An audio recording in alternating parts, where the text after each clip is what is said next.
আজি ৰাতিপুৱা আথkhelia নামঘৰলৈ যাবলৈ ওলালোঁ। সকলোৱে জানে পবিত্ৰ ভাদ মাহত সকলো লোক নামঘৰলৈ যায়। আমিও ওলালোঁ। এয়া নামঘৰ সন্মুখ পালোহি। গেটৰ সন্মুখত সেৱা কৰি ভিতৰলৈ সোমাই গ'লোঁ। সোমাই গৈ মনটো বৰ ভাল লাগিল।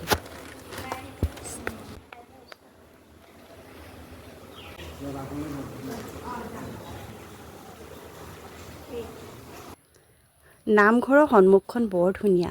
শৰাই আগবঢ়াবলৈ ভিতৰলৈ সোমাই গ'লোঁ। তাৰ ভিতৰখন অতি সুন্দৰকৈ সজোৱা আছে। আপোনালোকে নামঘৰলৈ আহিলে জনাবচোন।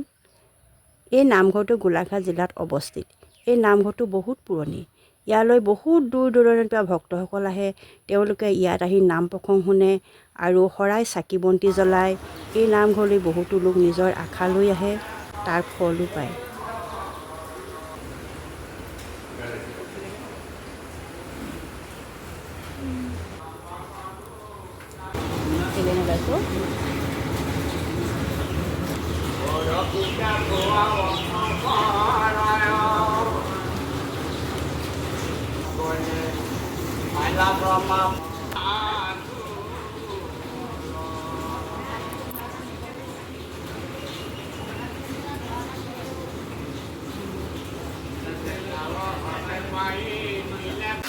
চাকি ধূপ জ্বলাই সেই স্থানৰ পৰা ওলাই আহিলোঁ।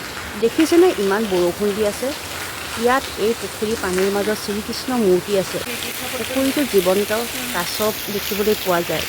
ইমান বৰষুণ দি আছে, ভালদৰে দেখাব নোৱাৰি। আকৌ কেতিয়াবা আহিলে ভালদৰে দেখাম। এয়া যি শৰাই আগবঢ়াইছিলোঁ তাৰ প্ৰসাদ, সেয়া খালোঁ। ৰাতিপুৱাই প্ৰসাদ গ্ৰহণ কৰি মনটো বৰ ভাল লাগিল। এয়া বৰষুণ শেষ হোৱাৰ পিছত মানুহ আহিব বুলি কথা পাতি আছে। এয়া বাহিৰলৈ ওলাই গ'লোঁ। দাদা এজনে কাণফুলি বেচি আছে। এই কাণফুলিবোৰ বেছি দামৰ নহয়, 20 টকাৰ পৰা 50 টকাৰ ভিতৰত দি আছে। সেইবাবে ময়ো এযোৰ কাণফুলি ল'লোঁ। ইমান ধুনীয়া লাগিছে কাণফুলিবোৰ।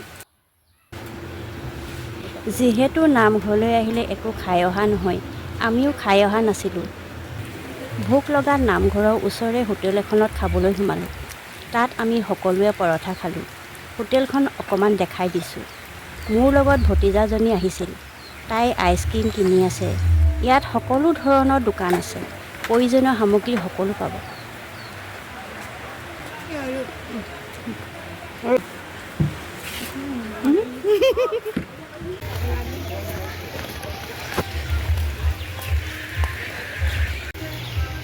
নামঘৰলৈ আহি বহুত ভাল লাগিল।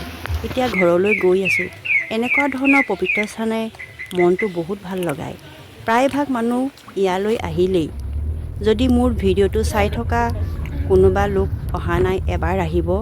অলপ সময়ৰ পিছত আমিও ঘৰ পামগৈ। আমাৰ ঘৰৰ পৰা প্ৰায় 15 কিলোমিটাৰমান হ'ব।